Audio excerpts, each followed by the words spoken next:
Good morning, students. I am Neeta Sharma from Nyal Public School, Bikaner, your Hindi teacher. आज हम कक्षा 8वीं में हिंदी व्याकरण एवं रचना का पाठ 19 विशेषण पढ़ रहे हैं। विशेषण को हम इंग्लिश में एडजेक्टिव भी बोलते हैं। तो आइए पढ़ते हैं विशेषण। कुछ एक वाक्य हमें दिए गए हैं, पहले हम वाक्यों को पढ़ते हैं ताकि हम विशेषण को पढ़ने में हमें आसानी रहेगी। उस बाग में वसंत पूरी तरह छाया हुआ था, काले काले बादल आकाश पर छा गए थे, बाग में रंग बिरंगे फूल खिले थे, अनेक लोग बाग में टहल रहे थे, बाग में एक और भारी भारी पत्थर पड़े थे। तो यहाँ देखिए उस शब्द है, उस शब्द में आपके क्या है विशेषण। उस शब्द में क्या होगा विशेषण होगा। काले काले इस शब्द में भी विशेषण है, रंग बिरंगे, अनेक, भारी भारी। अब यहाँ पर विशेषण कैसे देखिए, उस बाग में, तो बाग की हमें विशेषता बता दी कि उस, यानी हमें इशारा कर दिया, संकेत कर दिया कि उस बाग में वसंत पूरी तरह छाया, यानी उसी पर्टिकुलर उसी बाग की विशेषता का वर्णन हमें किया गया है। तो वहां पर हमें संकेत किया गया, जहाँ पे संकेत किया गया वहां पर हमारा विशेषण होता है संकेतवाचक या सार्वनामिक विशेषण। नेक्स्ट देखिए, काले काले बादल आकाश पर छा गए थे।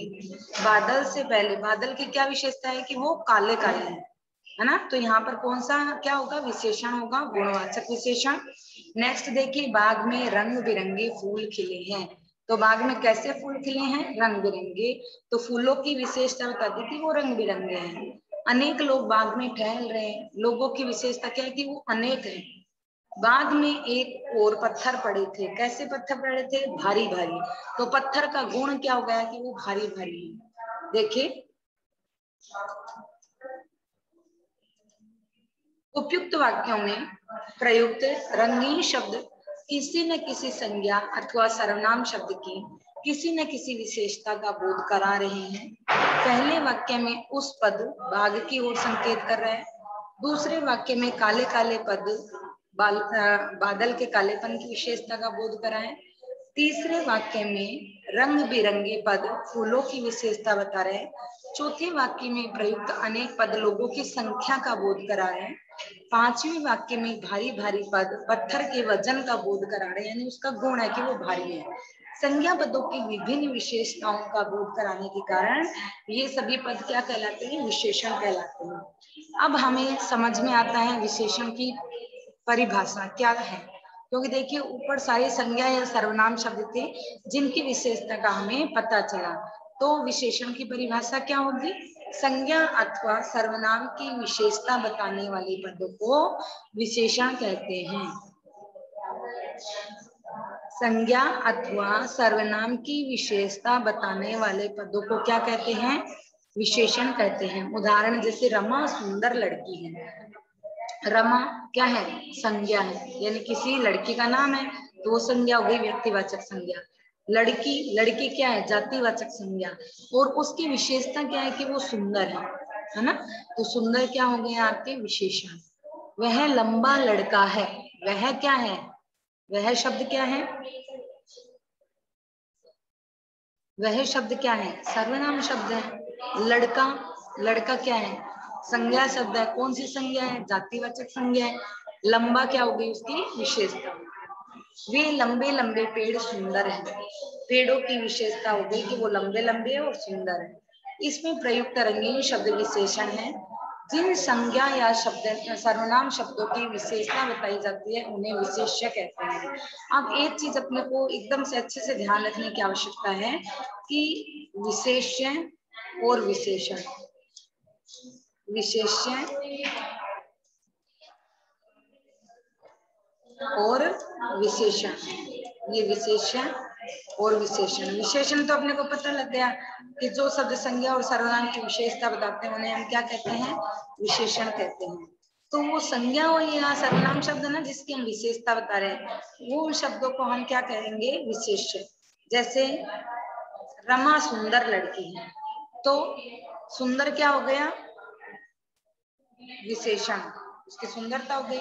विशेष्य क्या होगा, रमा, रमा और लड़की दोनों हो जाएंगे इसमें। लड़की सुंदर है तो लड़की की विशेषता है कि वो सुंदर है, तो लड़की विशेष है, रमा और लड़की विशेष है, और उसकी सुंदरता क्या हो गया, विशेषण। यानी जिस व्यक्ति या जिस वस्तु की हम विशेषता का वर्णन कर रहे हैं तो वो विशेषता तो होगी विशेषण, और जिसकी हम विशेषता का बखान कर रहे हैं वो होगा विशेषण। नेक्स्ट देखिए, एक होता है अपने प्रविशेषण। प्रविशेषण, ये शब्द अभी आपके आएगा बुक में, ये है प्रविशेषण। प्रविशेषण,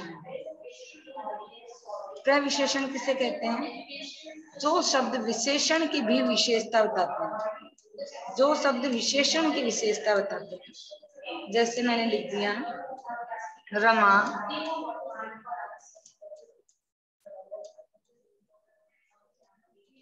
बहुत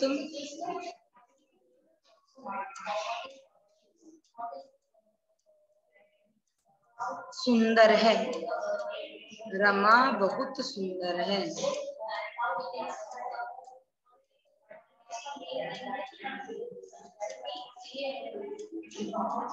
ओके, तो प्रविशेषण में देखिए रमा क्या होगी, संज्ञा, ठीक है। सुंदर क्या हो गया, इसकी विशेषता यानी कि विशेषण। लेकिन विशेषण की भी विशेषता कौन बता रहा है, कौन सा शब्द बता रहा है, बहुत। तो बहुत क्या हो गया आपके प्रविशेषण। रमा बहुत सुंदर है, तो रमा क्या हो गया, संज्ञा। सुंदर क्या हो गया उसके विशेषण, और विशेषण की विशेषता कौन बता रहा है, ये बहुत शब्द विशेषण की विशेषता बता रहा है कि वो बहुत सुंदर है। नेक्स्ट देखिए, विशेषण के भेद और प्रभेद। विशेषणों के निम्नलिखित 4 भेद किए जा सकते हैं: गुणवाचक विशेषण, संख्यावाचक विशेषण, परिमाणवाचक विशेषण और सार्वनामिक विशेषण। गुण, संख्या, परिमाण और सार्वनामिक। गुण, संख्या, परिमाण और सार्वनामिक विशेषण। देखिए गुणवाचक विशेषण, जो विशेषण पद अपने विशेष्य के गुणों का बोध कराते हैं वे गुणवाचक विशेषण कहलाते हैं। गुणवाचक विशेषण क्या होते हैं, जो विशेषण पद के गुणों का, अब गुणों से मतलब ये नहीं है कि सिर्फ गुण ही गुण, गुण अवगुण रंग रूप सारे गुणवाचक विशेषण में आते हैं। गुणवाचक विशेषण में रंग रूप आकार प्रकार सारी चीजें आपके गुणवाचक विशेषण में आती है। जैसे लड़का बहुत मोटा है, मोटा क्या हो गया, उसका गुण हो गया। लड़की सुंदर है, सुंदर उसका गुण हो गया। लड़की बड़ी चालाक है, चालाक उसका गुण हो गया। उसने लाल साड़ी पहनी है तो साड़ी का गुण क्या हो गया कि वो लाल है। तो ये सारे आपके गुणवाचक विशेषण होंगे। देखिए कुछ उदाहरण देते हैं। प्रशांत बुद्धिमान लड़का है, शकीला सुंदर नारी है, गुलाब सुगंधित फूल है, वह चालाक लड़की है, सफेद कमीज मेरी है, ताजे फल खरीद लाओ। तो यहाँ पर बुद्धिमान, सुंदर, सुगंधित, चालाक, सफेद और ताजे, ये सारे शब्द क्या हैं, विशेषण है। ये सारे शब्द आपके क्या कहलाएंगे, विशेषण कहलाएंगे। नेक्स्ट देखिए,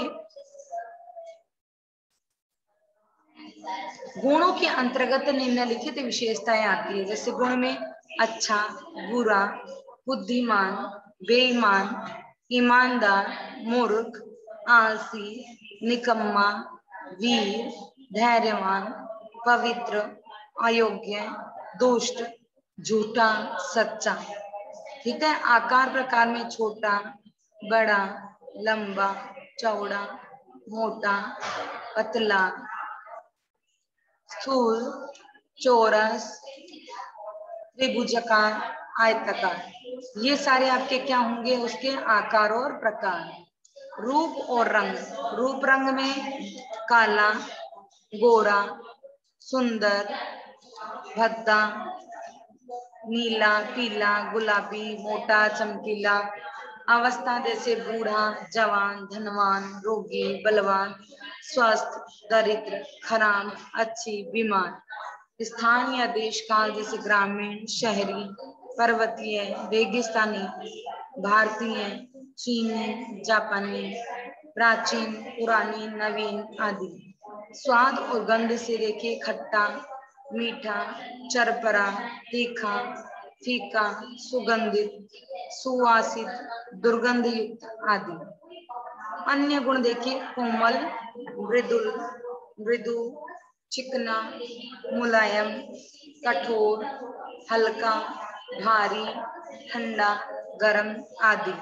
अब देखिए संख्यावाचक विशेषण।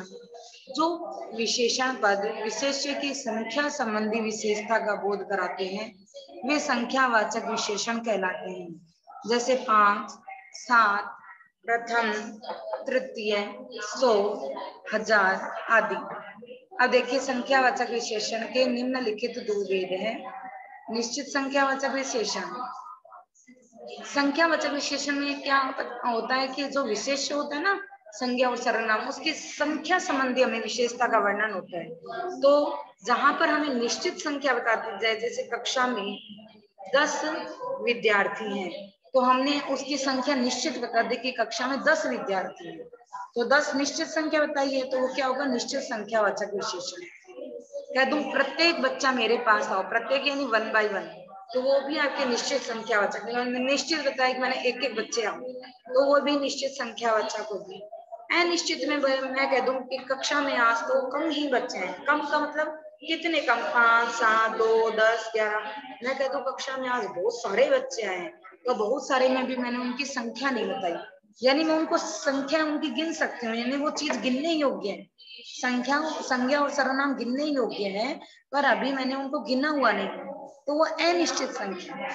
अगर मैं उनको गिन के काउंट करके बता दूं तो वो क्या हो जाएगी, निश्चित संख्यावाचक हो जाएगी। नेक्स्ट देखिए परिमाणवाचक विशेषण। अब इसको आप विशेष रूप से ध्यान रखना, इसको आप परिणाम मत बोलना, परिमाण वाचक विशेषण। परिमाण का मतलब होता है मात्रा अथवा माप को। तो जो विशेषण पद अपने विशेष्य के परिमाण अथवा मात्रा का बोध कराते हैं वो परिमाणवाचक विशेषण कहलाते हैं। जो विशेषण पद अपने विशेष्य के परिमाण यानी नापतोल अथवा मात्रा का बोध कराते हैं, यानी परिमाणवाचक विशेषण में जैसे अपने किलोग्राम, ग्राम, लीटर, मिलीमीटर, हाँ, किलोमीटर, ये वाले शब्द अपने किस में आएंगे, हमेशा परिमाणवाचक में, क्योंकि हम इनको नाप सकते हैं। जैसे सेंटीमीटर, मीटर, तो ये नापने और तोलने वाली चीजें होती है ना, वो किस में आएंगी, परिमाणवाचक में। अब देखिए परिमाणवाचक में भी संख्यावाचक विशेषण की तरह दो भेद होते हैं, निश्चित परिमाणवाचक विशेषण और अनिश्चित परिमाणवाचक विशेषण। मान लो वह 1 लीटर दूध पिएगा, तो मैंने निश्चित उसकी संख्या बता दी कि वो 1 लीटर, संख्या क्या हो उसकी निश्चित मात्रा या मापतोल बता दिया कि वो 1 लीटर दूध पिएगा। अगर मैं कह दूं मेरे लिए 3 किलो रबड़ी ले आऊं, तो वहां पर मैंने निश्चित मात्रा बताई कि मेरे लिए 3 किलो रबड़ी लाना है, ठीक है। तो उपयुक्त वाक्य में प्रयुक्त सभी रंगीन पर निश्चित वजन अथवा मापतोल का बोध कराने के कारण निश्चित परिमाणवाचक विशेषण कहलाते हैं। नेक्स्ट देखिए अनिश्चित परिमाणवाचक विशेषण। अनिश्चित में देखिए संज्ञा अथवा सर्वनाम के अनिश्चित परिमाण का बोध कराने वाले विशेषण पद अनिश्चित परिमाणवाचक विशेषण कहलाते हैं। संज्ञा और सर्वनाम के अनिश्चित परिमाण का बोध कराने वाले विशेषण पद अनिश्चित परिमाणवाचक विशेषण कहलाते हैं। अब देखिए ऊपर वाले जो सेंटेंसेस है, जो वाक्य हैं, उन्हीं के अकॉर्डिंग हम देखते हैं। जैसे मेरे लिए थोड़ी सी रबड़ी ले आओ, थोड़ी सी का मतलब 1 चम्मच, आधा कटोरी, 1 कटोरी, वो अपने को नहीं बता रखा, उसकी मात्रा नहीं बता रखी, 100 ग्राम, 50 ग्राम, 10 ग्राम, 20 ग्राम, कितनी बताइए, अपने को एक भी इसमें वर्णन नहीं दे रखा, सिर्फ इतना लिखा है मेरे लिए थोड़ी सी रबड़ी लेकर आना। तो ये क्या है, अनिश्चित परिमाणवाचक विशेषण। वह कुछ दूध पिएगा, कुछ दूध यानी कितना दूध, लीटर के अकॉर्डिंग हमें नहीं बता रखा कि 50 ग्राम, 100 ग्राम, 150 ग्राम या आधा लीटर, 200 ml, कुछ भी अपने को नहीं बता रखा, सिर्फ कुछ दूध पिएगा। कुछ दूध में कितना भी दूध हो सकता है, मात्रा का हमें ज्ञात नहीं है, इसलिए अनिश्चित परिमाणवाचक विशेषण होगा। नेक्स्ट देखिए, नेक्स्ट हम पढ़ते हैं सार्वनामिक विशेषण। जो विशेषण पद अपने विशेष्य की ओर निर्देश अथवा संकेत करते हैं उसे सार्वनामिक या संकेतवाचक विशेषण कहते हैं। सार्वनामिक विशेषण कहने के पीछे इसका क्या रीजन है? इसका ये रीजन है कि ये जो शब्द है ना, विशेषण शब्द, वो सर्वनाम के जैसे होते हैं, जैसे यह, वह, ये, उन, उसके, उसको, ऐसे वाले शब्द होते हैं। जैसे देखिए, वे लोग वहां क्यों खड़े हैं, लेकिन सर्वनाम और सार्वनामिक विशेषण में एक थोड़ा सा छोटा सा अंतर है। सर्वनाम क्या होता है? सर्वनाम संज्ञा के स्थान पर प्रयोग में लाए जाते हैं। मान लो मैं यहाँ से हटा दूं लोग, मैं लिख दूं वे वहां क्यों खड़े हैं, तो वे किसकी जगह है? संज्ञा की जगह। यानी कोई व्यक्ति होगा, कोई लोग होंगे, उनकी जगह क्या शब्द आ गया? वे। तो अगर कोई संज्ञा के स्थान पर शब्द काम में लिए जा रहे हैं, वो तो होंगे आपके सर्वनाम शब्द। लेकिन सर्वनाम के जैसे के जैसे शब्द हो, लेकिन संज्ञा भी हो, तो संज्ञा से जस्ट पहले जो शब्द आएंगे वो क्या होंगे? आपके सार्वनामिक विशेषण। यानी देखने से सर्वनाम जैसे लगेंगे, लेकिन वो क्या होंगे? विशेषण। तो विशेषण में क्या होगा? संज्ञा जरूर होगी। ये आपकी संज्ञा है। लोग क्या है? संज्ञा। लड़कों क्या है? संज्ञा। पेड़ क्या है? संज्ञा। किताबों क्या है? संज्ञा। तो यहाँ पर संज्ञा के स्थान पर नहीं आते हैं सार्वनामिक विशेषण। संज्ञा तो होगी ही होगी वाक्य में, और संज्ञा से जस्ट पहले के कौन आएगा? सार्वनामिक विशेषण। जबकि सर्वनाम क्या होते हैं? ये संज्ञा की जगह काम में आते हैं। उपयुक्त सभी वाक्यों में वे, उन, ये, इन सब के, उनके सामने लोग, सड़कों, लड़कों, पेड़ और किताबों की ओर संकेत कर रहे हैं। अतः ये सभी संकेतवाचक विशेषण हैं। मूल रूप में ये सभी पद सार्वनाम है, किंतु उनका प्रयोग विशेषण के रूप में हुआ है, अतः ये सार्वनामिक विशेषण है। नेक्स्ट है आपके प्रविशेषण। प्रविशेषण मैं आपको पहले ही समझा चुकी हूँ। जैसे देखिए, वह अत्यधिक मक्कार व्यक्ति है। अब व्यक्ति क्या हो गया? संज्ञा। मक्कार, मक्कार उसका क्या है? गुणवाचक विशेषण। तो गुणवाचक विशेषण आपके मक्कार हैं, और कितना मक्कार है वो? अत्यधिक मक्कार है। तो अत्यधिक शब्द क्या होगा? आपके प्रविशेषण। समझ में आ गया सबके? देखिए, विशेषण पद हमारी भाषा की शोभा बढ़ाते हैं। वे शब्दों के स्वरूप को तथा वक्ता के मंतव्य को और अधिक करते हैं। इसी प्रकार विशेषण, प्रविशेषण पद की भाषा की शोभा बढ़ाते हैं। इनके कथन में अधिक स्पष्टता आ जाती है।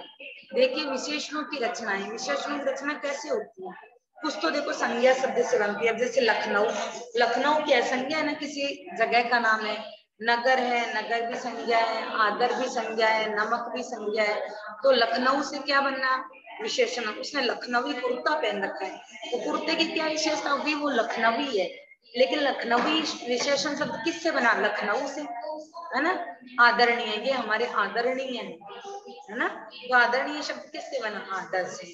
नगर, नागरिक। नमक, नमकीन। इसी तरीके से देखो, कुछ शब्द ऐसे होते हैं जो सर्वनाम से बनते हैं। यह से ऐसा, वह से वैसा, जो से जैसा, हम से हमारा। क्रिया से विशेषण बनाना।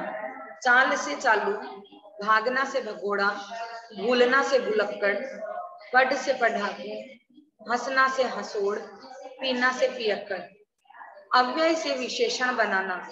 ऊपर से ऊपरी, आगे से अगला, नीचे से निचला, पीछे से पिछला। ऊपर से क्या होता है? ऊपरी। ऊपर क्या होता है? विशेषण अवयव पद होता है, क्योंकि ये कभी भी बदलता नहीं है। तो ऊपर से क्या बन जाएगा? ऊपरी। आगे से अगला, नीचे से निचला, पीछे से पिछला। देखो, ऊपर आपने क्रिया शब्द से बनाए थे। क्रिया में चाल, उसकी चाल बहुत तेज है। चाल से क्या बना? चालू। भाग से, भागना शब्द से क्या बना? भगोड़ा। भूलना से ये तो बहुत ही भुलक्कड़ है, यानी उसकी विशेषता बताती है कि वो भुलक्कड़ है।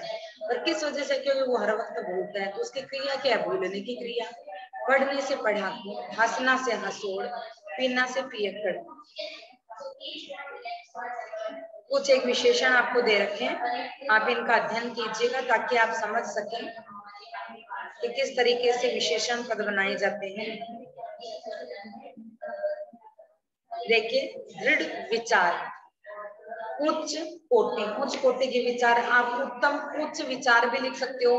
दृढ़ संकल्प लिख दीजिए। विस्तृत मैदान, विशाल कक्ष, कुछ संतरे, 3 केले, सुंदर लड़कियां, वैवाहिक कार्यक्रम, दुर्बल बच्चे, सच्चा इंसान, उन्नत मस्तक, निम्नलिखित, सीमित जगह, भारी सामान, थोड़ा नमक, 2-3 कमरे, सांसारिक वस्तुएं, व्यापारिक संस्थान, स्वस्थ व्यक्ति, जूठा बर्तन, खुला स्थान, बीहड़ वन, सुखी परिवार, सुरीली रागिनी, नेता ईमानदार, यात्रा सुखद, शिक्षक योग्य, तलवार धारी, कवि श्रेष्ठ, ग्रंथ महान। नेक्स्ट देखिए आप, यहाँ पर हमें भाववाचक संज्ञा से हमें क्रिया बनानी है। दीप्ति से क्या बन रहा है? दीप्तिमान। वीरता से बन रहा है वीर। तीव्रता से बन रहा है तीव्र। शोभा से बन रहा है शोभित। संतोष से संतुष्ट। शुद्धता से शुद्ध।